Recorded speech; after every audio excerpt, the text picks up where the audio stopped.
초대교회에는 특별한 거울이 하나 있었습니다. 베드로의 닭이라고 하는 그런 거울이었죠.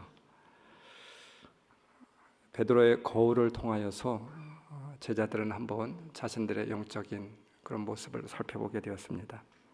사실 오늘 성경 본문의 말씀은 초대교회 반성문입니다. 굳이 초대교회의 가장 유명하고 큰 기둥이었던 베드로의 수치를, 그 부끄러운 이야기를 오늘 말씀 가운데 담고 싶지 않았을 수도 있습니다. 그러나 그것은 바로 그 제자들의 자화상이었다라고 하는 것이 되겠죠. 또 제자들이 어떻게 실패를 딛고 다시 일어섰는지 보여주는 귀한 말씀이기도 합니다. 자신들의 얼굴을 비춰보았던 신앙의 거울이었던 것이었습니다. 여러분, 오늘 여러분들이 집을 나오시면서 교회당에 오시면서 거울을 한 번쯤 보고 오늘 이 예배에 참석하신 줄 믿습니다. 우리 육신의 거울, 우리 집에 있는 거울을 통해서 우리 육신의 모습을 살피는 것도 너무 중요한 일이겠지만 더 중요한 것은 우리의 영적인 모습을 살피는 그런 거울이 있어줘야 되겠습니다. 오늘 말씀 가운데 나와 있는 베드로의 닭, 초대교회 거울을 통하여서 또 제자들이 이 거울을 통해서 바라보았던 그 자신들의 모습을 우리 또한 같이 살펴볼 수 있는 귀한 시간이 되어지기를 다시 한번 주님의 이름으로 축원합니다. 예수님이 십자가에 달리시기 전에 대제사장의 뜰 가운데 참 참담한 가운데 있었습니다. 그 대제사장의 뜰 가운데는 많은 인간들의 군상들이 모여 있었던 것 같아요. 물론 예수님도 그 자리에 계셨었고, 그리고 너무 사랑하고 있었던 베드로도 그 자리에 있었습니다. 그뿐만이 아니라 대제사장, 또 장로들, 사내들인 의회 사람들, 율법학자, 그리고 또 그 대제사장에서 일하고 있었던 경비원들, 그리고 또 일꾼들, 많은 사람들이 그 대제사장의 뜰 가운데 있었을 것입니다. 그 가운데 예수님을 죽일 그런 공모를 하고 있었고 거짓 증거를 찾고 있기도 하였습니다. 모의를 하고 그뿐만이 아니라 예수님께 조롱도 합니다. 얼굴을 때리고 침을 뱉고 내가 누구인지 알아맞혀보라고. 그런 가운데 대제사장의 종이었던 한 여종이 베드로에게 다가와서 이렇게 이야기합니다. 아마도 베드로는 요한복음의 말씀에 보니까 이런 말씀이 나와 있더라고요. 제자들 가운데 대제사장과 너무 친한 사람이 있어서 그래서 베드로를 들여보내 주었다고. 그 제자가 가룟 유다인지는 잘 모르겠습니다. 아니면 다른 12제자 가운데 하나일 수도 있고 아닐 수도 있겠죠. 그래서 어떻게 하여서 베드로는 바로 그 대제사장의 뜰 가운데 들어가게 되었던 것이었죠. 그런데 거기서 그만 딱 걸리고 말았습니다. 한 하인이 이렇게 이야기해요. 너는 예수와 같이 다녔던 사람이 아니냐. 내가 분명히 안다. 이렇게 말하고 있습니다. 그리고 너는 갈릴리 사람이 아니냐. 이렇게 이야기하고 있어요. 갈릴리 사람들은 좀 그들이 사용하고 있는 단어가 또 언어가 좀 특별했다라고 합니다. 왜냐하면 이 유대, 예루살렘과 갈릴리 사이에는 사마리아라고 하는 지방이 있어서 그곳을 사람들이 방문을 하지 않았잖아요. 이방 땅이라고 생각을 해서. 그러므로 인해서 많은 교류가 있지 않았고 언어의 특색도 달랐다고 합니다. 그래서 갈릴리 사람들은 이 모음을 잘 발음하지 못하여서 그들이 쓰는 억양이 유대 사람들과 완전히 달랐던 것이었죠. 그래서 이 여종은 자기가 본 것 같기도 하고 또 말투를 보아서도 너는 분명히 예수와 같이 다녔던 사람이다. 이렇게 이야기를 합니다. 누가복음 22장 60절. 그러나 베드로는 이렇게 말하였다. 여보시오. 나는 당신이 무슨 소리를 하는지 도대체 모르겠습니다. 베드로가 아직 말을 채 끝나기도 전에 닭이 울었다. 마태복음 26장 72절. 그러자 베드로는 맹세하고 다시 부인하였다. 나는 그 사람을 알지 못하오. 예수님 보고 그 사람이래요. 심지어 마태복음 26장 74절에는 그때 베드로는 저주하며 맹세하여 말하였다. 바로 그 순간 누가복음 22장 61절 주님께서 돌아서서 베드로를 똑바로 쳐다보셨다. 바로 예수님은 베드로의 소리를 듣고 보고 있었다라고 하는 말입니다. 호 키리오스 에네블레센, 호 키리오스 에네블레센. 그 주님께서는 바로 베드로를 똑바로 응시하였다. Look straight at, 정확하게 뚫어져라 쳐다보고 있었다, 이렇게 말씀하고 있습니다. 성도 여러분, 오늘 본문 가운데 우리가 주목하고자 하는 부분이 바로 여기에 있습니다. 예수님께서는 베드로를 쳐다보시면서 아무 말씀도 하지 않았어요. 그냥 응시하였습니다. 그러나 예수님의 그 눈빛에는 무엇을 담고 있었을까요? 예수님의 마음에는 어떤 마음으로 베드로를 쳐다보고 있었을까요? 베드로는 그 쳐다보는 예수님의 그 눈빛 가운데 마음속으로 무엇을 예수님께 고백하고 있었을까요? 물론 이 순간에 예수님은 아무 말씀도 하지 않으셨고 예수님의 마음이 어떤 말씀인지 성경에는 적고 있지 않습니다. 그러나 우리 주님께서 많은 말을 이 침묵 가운데 담고 있었을 것입니다. 여러분, 말하지 않는다라고 해서 말이 없는 것입니까? 우리는 오늘 말씀의 횡간을 통하여서 예수님의 말씀의 그 뜻을 짐작할 수 있습니다. 그것은 무엇입니까? 그래, 내가 너만은 믿었는데, 너만은 안 그럴 줄 알았는데 네가 그렇게 나올 줄은 정말 몰랐다 라고 하시지 않았을까요? 다시 돌아서서 주목하였다라고 하는 것은 말씀을 하는 것보다 더 큰 무언의 의미를 담고 있습니다. 말로 하여만 의미가 전달이 되는 것이 아니겠죠. 말보다 더 중요한 의미가 있습니다. 예수님께서 십자가를 지시고 고난의 길을 올라가셨을 때 예수님은 너무 힘드셨어요. 너무 고통스러웠습니다. 참기 힘드셨을 것입니다. 그러나 그때 맞은 로마 병정의 매보다 살갗이 터지고 피가 터지고 창에 찔리고 그 고통과 아픔보다도 더 치욕스럽고 가슴 아픈 것은 제자들의 하루아침에 바꿔진 모습, 그 등 돌린 모습이 아닐까 싶습니다. 그래서 송명희 시인은 이렇게 말씀하고 있습니다. 주님을 아프시게 한 것은 쓰라린 가시면류관이 아니고, 주님을 아프시게 한 것은 수치와 조롱의 침뱉음도 아니고, 주님을 아프시게 한 것은 연거푸 내리치는 채찍질이 아니고, 주님을 아프시게 한 것은 괴로움에 못 박힘이 아니고, 주님을 아프시게 한 것은 날카로운 창박힘이 아니라, 주님을 아프시게 한 것은 우리의 배반이요, 주님을 아프시게 한 것은 우리의 불순종이요, 주님을 아프시게 한 것은 주님의 마음을 모르는 우리의 무지이니라. 주님의 마음을 모르는 우리의 무지가 우리 주님께서는 가장 마음 아팠다라고 고백하고 있습니다.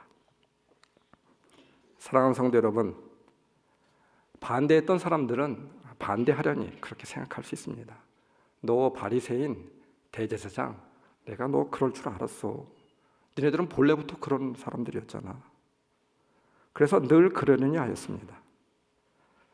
그래도 그렇게 믿었던 베드로 수제자가, 그렇게 사랑했던 제자가, 베드로가 그럴 때에는 참 예수님 할 말이 없었을 것 같아요. 참으로 참담합니다. 이미 예수님은 당신의 제자 가운데 한 사람이었던 가룟 유다가 배반할 것을 알고 있었습니다. 그 일이 참 참기 힘들고 너무나도 가슴이 아팠겠죠. 그런데 수제자라고 하는 베드로가 그럴 때에는 정말 가슴이, 억장이 무너지지 않았겠습니까? 정말 화가 났을 법합니다. 차라리 그런 말을 하는 사람이 로마 병정이었다고 하면 그것은 견디기 좀 쉬웠을 것 같습니다. 차라리 다른 교인이었다면, 다른 교회 다니는 교인이었다면, 차라리 초신자였다면 아마도 나았을 것 같아요. 철석같이 믿었던 베드로의 부인의 마음이 우리 예수님께서는 참 참담하지 않았을까요? 여러분, 베드로의 거울에 비추인 나의 모습을 봅니다. 베드로의 얼굴은 나의 얼굴이지 않을까? 제사장의 뜰에 있었던 많은 인간 군상들이 혹시 우리의 모습이지는 않겠습니까? 우리는 늘 주님을 부인하고 배반하며 살고 있습니다. 주님이 누구인지 알지도 못하고 진리가 무엇인지 알 필요도 없습니다. 더러는 예수님을 잘 알고 있지만 알면서도 무시하고 모른 체하고 부인합니다. 우리의 유익을 위해서, 아니면 내 이기심을 위해서, 아니면 내 자리 때문에, 아니면 내 인간관계 때문에 주님의 마음을 아프게 할 때도 있죠. 이렇듯 우리는 삶의 순간순간 예수님을 부인하고 모른 척하며 살고 있습니다. 우리의 필요를 위하여서, 나의 유익을 위하여서였죠. 언제든지 우리는 얼굴을 바꿀 수 있는 것이 바로 우리의 모습이 아니겠습니까? 신앙생활을 하면서도 우리는 예수님보다도 늘 내가 앞서고 있었고, 내 유익이 앞서고 있었고, 내 편의를 위하여서 내 편을 만들고 있었고, 내 만족을 위하여서 주님을 팔고 있었던 것이 아니었나요? 정작 신앙과 믿음을 갖고 있다고 하지만 주님을 팔아서 나의 행복을, 나의 유익을 사고 있었던 것이 우리의 모습이지 않습니까? 하나님의 일은 언제나 나의 생각, 나의 의지, 나의 예상, 나의 경건의 범위에서만 이루어져야만 했습니다. 하나님의 일은 언제나 나의 한계 내에서만 이루어져야만 했습니다. 나의 테두리를 벗어나는 것은 결코 하나님의 일로 용납받을 수가 없었죠. 그래서 그리스도 메시아는 언제나 나의 노력과 내 유익과 경건에 대한 나의 지지자여만 되어야만 했습니다. 이렇게 우리는 늘 나를 앞세우고 예수님을 뒤에 세웠고, 나의 만족을 위해서는 내 이기심 때문에 예수님을 부인하고 배반하고 살았던 것이죠. 그 사람이 나는 누군지 모릅니다. 이것이 부끄럽지만 사실 베드로의 고백이 아니라 여러분 혹시 우리의 고백은 아니었습니까? 지금도 우리는 이렇게 고백하고 있죠. 나는 그 사람이 누군지 모릅니다.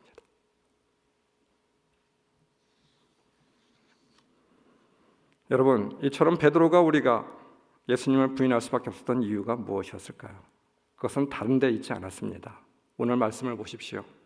누가복음 22장 54절. 그들은 예수를 붙잡아서 끌고 대제사장의 집으로 데리고 갔다. 그런데 베드로는 멀찍이 떨어져서 뒤따라갔다. 오늘 말씀 가운데 우리는 단서 하나를 찾을 수가 있습니다. 베드로는 멀찍이 뒤떨어져서 따라갔다.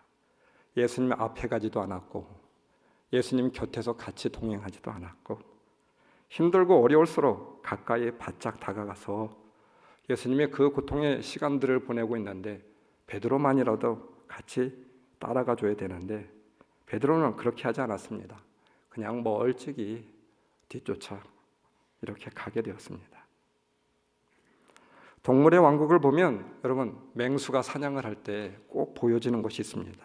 노리는 것이 있습니다.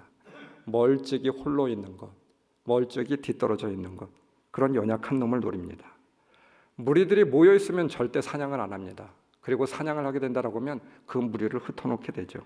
그리고 작고 연약하고 멀찍이 혼자 떨어져 있는 놈을 타켓으로 삼아서 공격을 하게 됩니다. 어린 놈이죠. 하나님을 가까이 하라. 그리하면 너희를 가까이 하시리라. 어느 순간 베드로는 주님을 조금씩 멀리하기 시작합니다. 아마도 예수님이 궁지에 몰리게 되자 그분을 가까이 하는 것이 손해라고 하는 현실적인 이유 때문에 내가 살기 위해서 거리를 두었습니다. 조금 멀리 떨어져 앉았습니다. 한 번쯤 모르는 척하는 일, 그럴 수도 있다고, 지금은 어쩔 수 없는 상황이라고 예수님도 잘 알고 계시죠. 모든 관계가 그런 것 같습니다. 어느 날 갑자기 관계가 끊어진 것이 아닙니다. 조금씩 멀어지다가 마침내 파경에 도달하게 되는 것이죠. 처음에는 이래서는 안 되는데 이번 한 번은 괜찮겠지, 다른 사람들도 이해할 거야 생각합니다. 그러나 이내 한 번은 두 번이 되고 이 한 번이 두 번이 될 때 더 담대해지게 됩니다. 나중에는 꺼리낌도 없이 당연시 되어져 버리게 되는 것이죠. 감각이 마비가 되어지는 것입니다. 어느덧 썩고 폐사하여 떨어져 나가는데도 통증도 없고 무참히 떨어져 못쓰게 되어지는데도 내가 알지도 못하고 감각도 없습니다.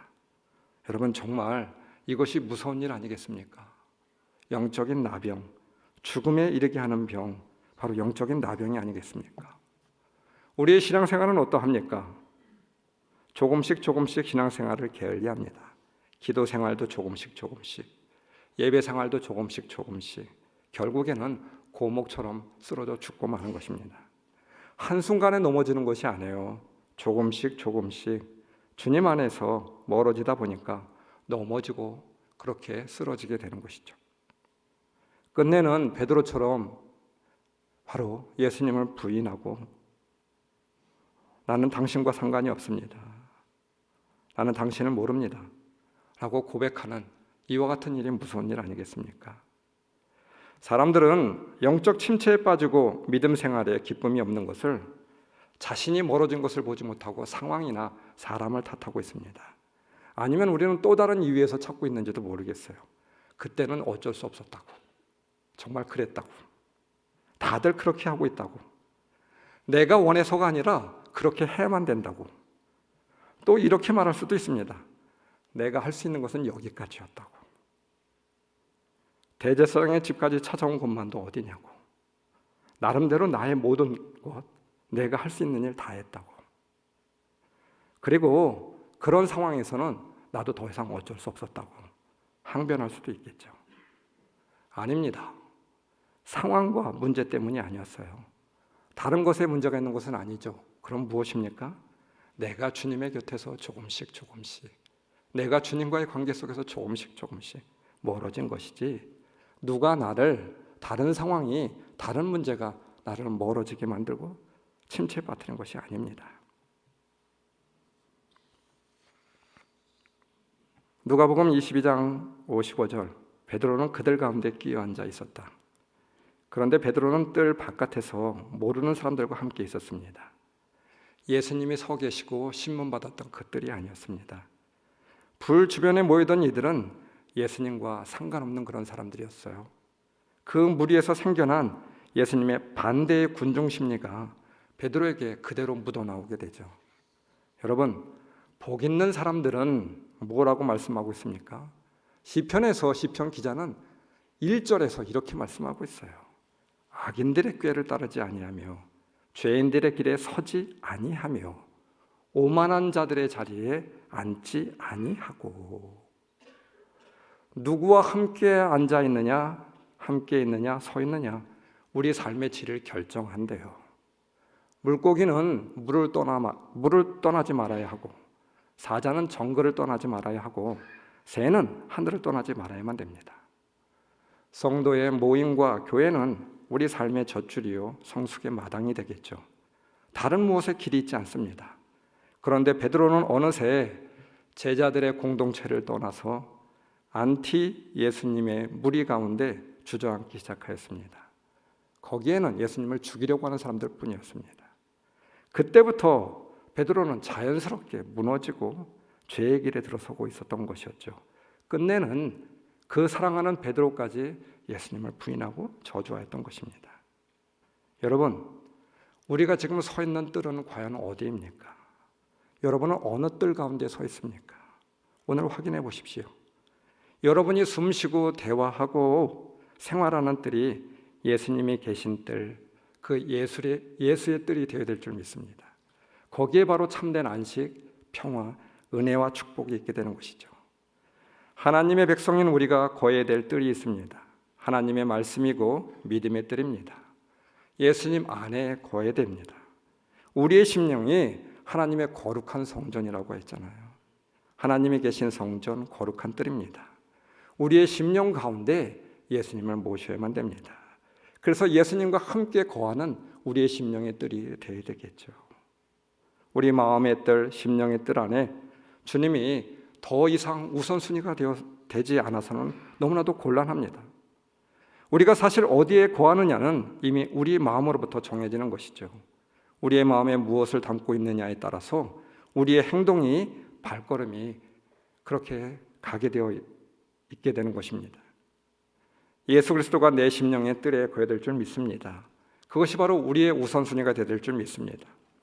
베드로의 거울을 통하여서 우리의 심령을 오늘 이 시간 다시 한번 비춰봐야 될 줄 믿습니다. 우리의 모습은 어떠합니까? 우리의 영적인 그 서 있는 자리는, 그 뜰은 지금 어디에 있는지 다시 한번 확인하고 나아갈 수 있는 저와 여러분들이 되시길 주님의 이름으로 축원합니다.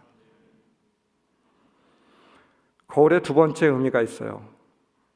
그렇다라고 해서 베드로의 삶은 여기서 끝나는 것이 아니었습니다. 누가복음 22장 61절, 주님께서 돌아서서 베드로를 똑바로 보셨다. 똑바로 보셨다. 말씀 62절, 그리하여 그는 바깥으로 나가서 비통하게 울었다. 주님께서 돌아서서 베드로를 똑바로 보셨대요. 침묵으로 베드로를 똑바로 보셨습니다. 베드로가 주님을 3번 부인할 때 주님께서 베드로를 돌아보셨다라고 하는데, 베드로에게 들려졌던 그 침묵, 우리 주님의 마음의 음성은 과연 무엇이었습니까? 음성으로 들리지는 않았지만 베드로의 심령을 두드리고 있는 분명한 우리 주님의 말씀이 있었을 것입니다. 그 묵언의 언어가 있었을 줄 믿습니다. 배경이 없으면 꽃이 풍경으로 피어나지 못하듯이 말 또한 침묵의 배경이 없으면 깊이가 없어지는 것이 되겠죠. 침묵이 금이라고 하는 말은 말을 하지 말라라고 하는 의미가 아닙니다. 침묵보다 더 귀한 말이 있다라고 하면 하라라고 하는 말입니다. 글을 배우는 데는 우리 어른들이 이야기할 때 2년이면 배운다라고 해요. 말을 배우는 데는 2년이면 좋기 충분합니다. 그러나 여러분, 침묵을 배우는 데는 우리 평생이 걸릴 수도 있습니다. 평생 배우지 못하는 사람들도 있겠죠. 침묵은 말 없이도 무겁습니다. 예수님의 이 무거운 침묵에는 여러분 어떤 말을 담고 있었을까요? 누가복음 22장 32절, 그러나 나는 내 믿음이 꺾이지 않도록 너를 위하여 기도하였다. 네가 다시 돌아올 때는 내 형제를 굳세게 하여라. 주님의 말씀이, 그 침묵의 말씀이 천둥처럼 바로 그 시간에 베드로의 심령에 울려 퍼지게 되었습니다. 이미 주님은 알고 있었습니다. 주님은 침묵으로 말씀하시고 있었어요. 베드로에게 이렇게 말씀하지 않았을까요? 베드로야, 네가 우뚝 서 있을 때도 나는 너의 주님이고, 지금처럼 나를 배반하고 무너져 내린 이 시간에도 여전히 나는 주님이다. 언젠가 내가 한없이 무너져도, 내가 스스로 나를 보고 민망하고 면목이 없어도 다시 한번 회개의 자리로 나올 수 있는 것은, 왜냐하면 침묵으로 말하고 있는 내가 있기 때문이 아니냐. 베드로야, 내가 말하지 않았니? 오늘 닭이 울기 전에 나를 3번이나 부인할 거라고.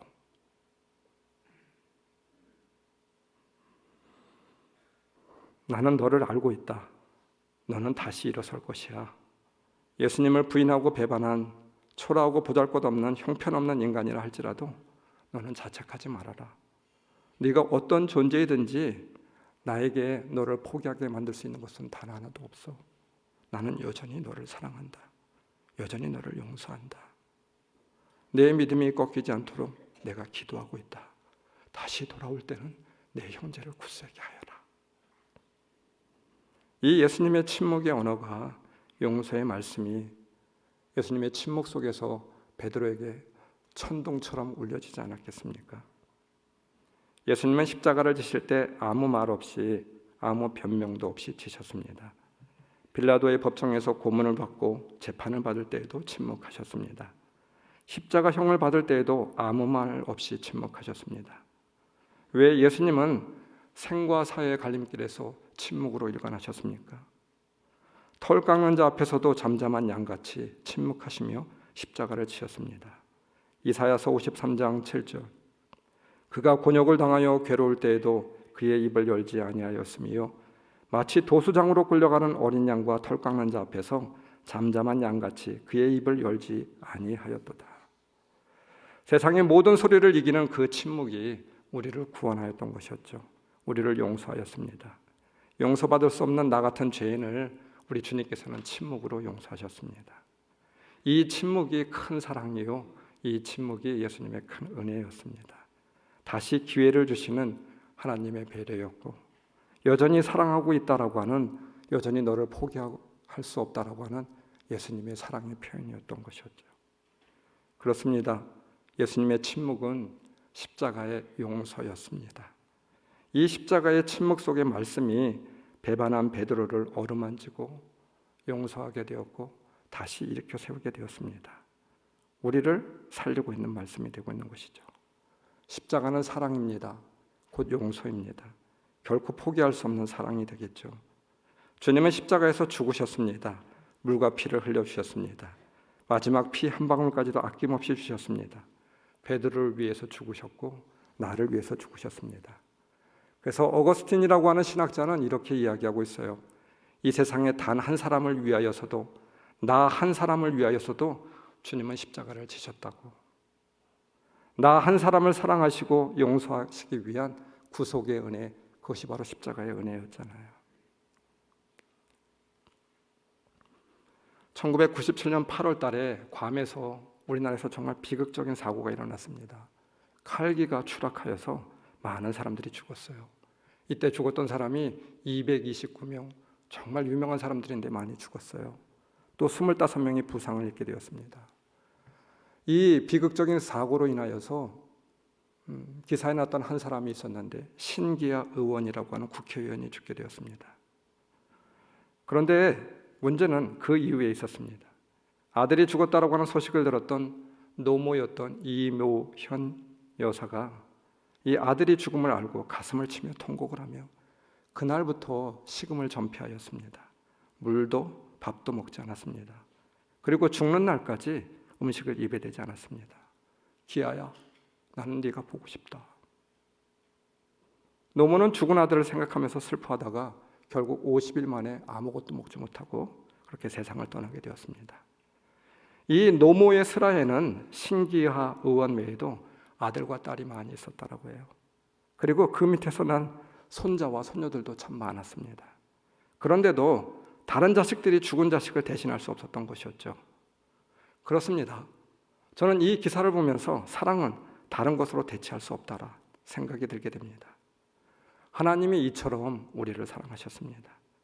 하나님이 세상을 이처럼 사랑하사 독생자를 주셨으니 이는 그를 믿는 자마다 멸망하지 않고 영생을 얻게 하려 하심이라. 죄에 빠진 우리, 늘 배반하고 살고 있는 베드로, 나를 마치 너 아니면 안 된다 라고 하는 마음으로 사랑하신 것이, 또 용서하신 것이 바로 십자가의 사랑입니다. 나를 용서하고 사랑하시는 주님의 사랑, 이 사랑이 나를 숨쉬게 하고 나를 살게 만드는 것이죠. 여러분, 베드로처럼 우리는 주님을 부인하고 아프게 하고 살고 있지는 않나요? 멀리 떠나 있지는 않았나요? 모른 척하고 살지는 않았나요? 실망스럽고 부끄러운 일들 뿐입니다. 그러나 주님의 대답은 베드로에게나 오늘 저에게나 여러분에게 동일합니다. 그때나 지금이나 십자가로 말씀하고 있죠. 내가 너를 사랑한다고. 내가 너를 포기할 수 없다고. 내가 너를 용서한다고. 주님은 우리에게 베드로에게 말씀했던 것처럼 동일하게 이 시간에도 말씀하고 있습니다. 내가 너를 용서하였으니, 그리고 내가 너를 용서한 것과 같이 너도 용서하는 자가 되라고. 그 큰 사랑과 용서를 받은 우리도 이제 다른 이들을 사랑하고 용서해야만 합니다. 주님의 시선으로, 주님의 마음으로 대해야 되겠죠. 사랑하는 성도 여러분, 다른 이들을 용서하십시오. 우리에게 빚진 자들을 용서하여 주세요. 우리가 용서할 때 우리 주님께서는 우리의 죄를 용서하신다라고 말씀하셨습니다. 우리가 용서하지 못하면 우리 주님도 우리를 용서하지 않겠다 말씀하고 있죠. 여러분, 용서는 타인을 살게 하는 것이 아니라, 빚진 자를 살게 하는 것이 아니라 바로 나를 살게 하는 것입니다. 세상을 살면서 우리는 얼마나 많은 잘못과 타인들에게 상처를 주고 살고 있습니까? 부족한 나이지만 사람들로부터 얼마나 많은 용서와 이해와 헤아림 속에 살아가고 있나요? 그 은혜를 받아 살아가는 자로서 우리 또한 넉넉한 이해와 돌봄과 용서를 하며 살아가는 것이 마땅한 일이 되겠죠. 죽을 수밖에 없는 죄인을 살려주신 그 은혜를 받은 자로서 우리의 영혼에 빚진 자들에게 용서하는 것이 마땅한 일입니다. 한영재 목사님이 돌아가시기 직전에 남겨놓은 한마디의 글을 우리는 잘 알고 있습니다. 사랑합니다. 그리고 용서해 주세요 라고 하는 글이 하나였습니다. 죽음을 목전에 두고 보니까 다른 이들에게 상처를 주었던 것이 후회가 참 많이 되었나 봅니다. 그리고 다른 사람들과 맺혀진 것이 가장 큰 아픔이 되었습니다. 그래서 먼저 용서를 구하였습니다. 나를 용서 좀 해주세요. 그리고 또 상처를 준 이들에게, 자신에게 상처를 준 이들에게 용서하는 삶을 살기를 원하셨습니다. 이것이 바로 한영재 목사님이 마지막으로 갖춰 주었던 그런 모습이었습니다. 여러분, 저 또한 오늘 여러분들에게 용서를 구합니다. 부족한 저를 좀 용서해 주시고, 여러분 모두를 더 사랑하지 못한 저를 용서해 주시고, 끝까지 책임을 다하지 못한 저를 용서해 주세요. 저로 인하여서 상처를 받은 분들에게 용서를 구합니다. 목회를 하면서 부득이 모질게 대하였거나 무관심하였다라고 하면 저의 행동과 말로, 판단과 정죄로 상처를 주었던 것이 있으면 그리스도의 마음으로 저를 좀 용서해 주세요. 교회를 더 신실하게 최선을 다해 잘 섬기지 못한 것도 용서해 주시고,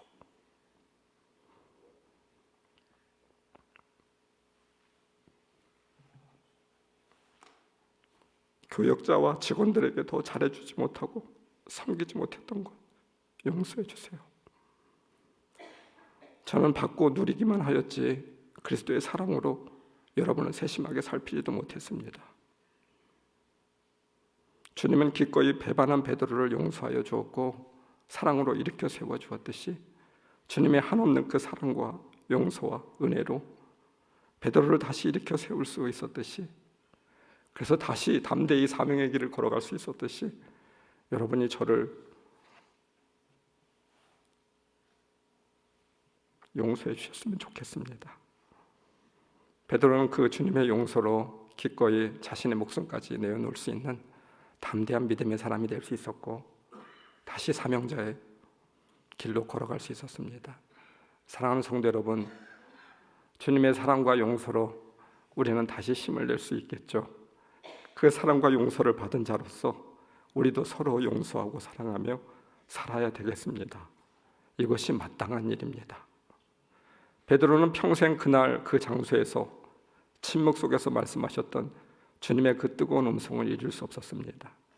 그 사랑과 용서가 그의 평생에 가슴 속에 출렁이고 있었던 믿음의 고백이 있었을 것 같아요. 저는 이 말씀을 늘 대할 때마다 이 찬양 하나가 생각이 납니다. 지난 6월절 저녁 성찬 때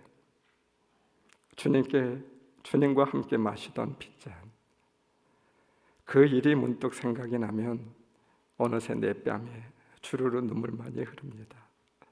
새벽닭 울 때 난 괴로웠어. 풍랑이 일면 난 무서웠어. 그러나 이제 난 두렵지 않아. 이 세상 끝까지 주님을 위하여 죽을 텐데.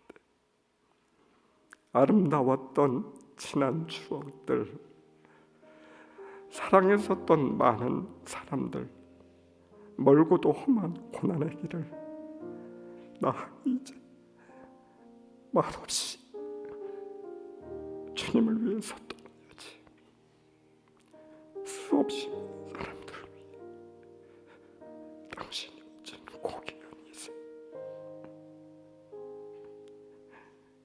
영원히 당신과 함께하고파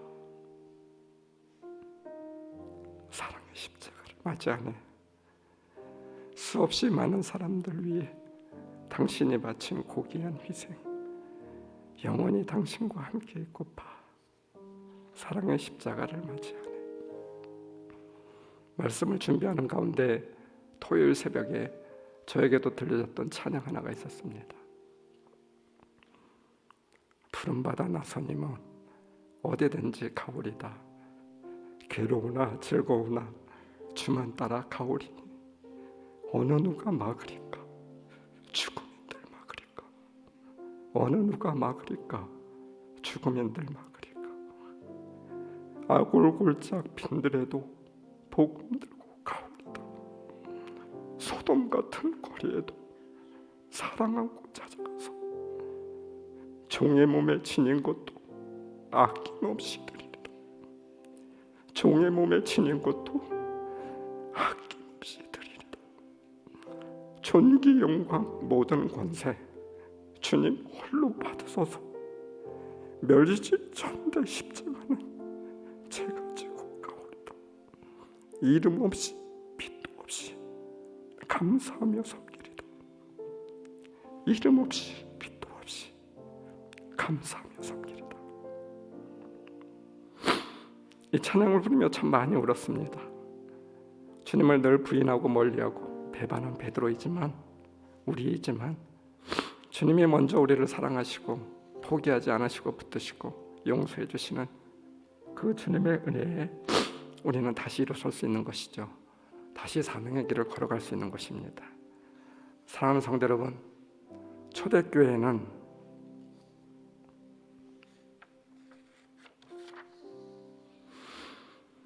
베드로의 닭을 교회의 상징인 십자가로 대신할 수 있었던 그 유일한 이유가 있었습니다. 베드로의 닭을 사랑의 닭으로, 용서의 닭으로 바꿔주신 주님의 사랑이 오늘 나에게 유효하기 때문이요, 오늘 나에게 동일하게 들려주고 있기 때문인 것이죠. 전생에 의하면 새벽닭이 울 때마다 베드로는 통곡했다고 합니다. 자신의 실수 때문만이 아니고 그 사랑과 은혜가 너무 귀하고 그 용서가 너무나도 감사해서 그 은혜가 가슴속에 출렁이고 있어서 그 사랑이 오늘도 살아있기 때문에 그 사랑이 오늘 있는 자는, 그 사랑과 은혜를 기억하는 자는 눈물을 닦고 일어설 수 있습니다. 그리고 다시 사명의 길을 걸어갈 수 있습니다. 사랑하는 성도 여러분, 오늘 우리들도 베드로의 닭을 통하여서 우리의 심령을 살펴보는 귀한 시간이 되었으면 좋겠습니다. 주님은 우리에게 또 베드로에게 말했던 것처럼 동일하게 이 시간에도 말씀하고 있습니다. 내가 너를 사랑한다. 그리고 다시 너는 일어설 수 있을 것이다. 내가 너를 믿는다. 누가복음 22장 32절. 그러나 나는 내 믿음이 꺾이지 않도록 너를 위하여 기도하였다. 오늘 베드로의 거울로 우리의 모습을 살펴보고 또 우리가 다시 그 사랑과 은혜를 감사하며 나아갈 수 있는, 또 우리가 다시 사명의 길을 걸어갈 수 있는 저와 여러분들 되시길 주님의 이름으로 축복합니다. 베드로에게 임했던 그 위로와 평강과 은혜가 여러분에게 있기를 주님의 이름으로 축원합니다. 우리 말씀을 기억하시면서 기도합시다.